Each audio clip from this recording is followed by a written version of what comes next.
Oh, hey, I don't know if you could read that backwards time, but it said Waffle House, which is where I'm coming to you all from. Had a good morning meeting with a friend, but let's move away from that. I wanted to continue some thoughts that I was having around how to lead when you're not in charge. And specifically, I wanted to talk about one little thing that I've learned, and that is if you're not in charge, one way to really start to gain influence and continue building those relationships and really honing your skills is to fill the gap.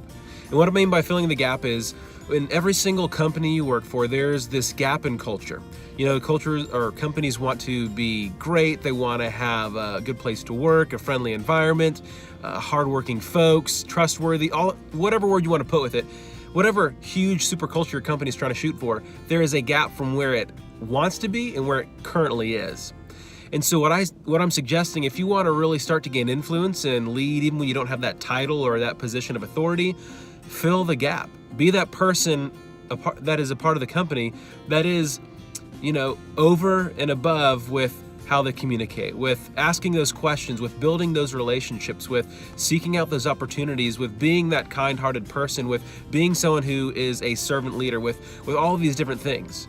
Figure out what culture your company wants to be and be that person. Be the first person to shoot for that. So fill the gap by saying, hey, you know what, our company's here culture-wise, but they say they want it to be here, so I'm gonna shoot and live out like I'm already there, like we're already there at that culture. So fill the gap from where your company's culture is to where it should be.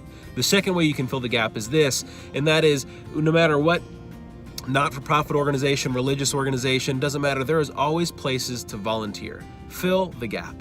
There's always roles and positions that you can fill and little jobs and responsibilities that you can take at the place you currently work. Fill the gap. Volunteer. Hone those skills. Even if it's not a place or a position of authority and leadership where you can volunteer, it doesn't matter.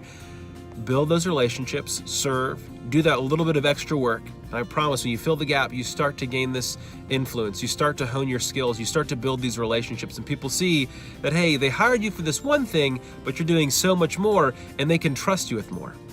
So if you really want to start leading, even when you're not in charge, fill the gap. Fill the gap in culture. Fill the gap and volunteer.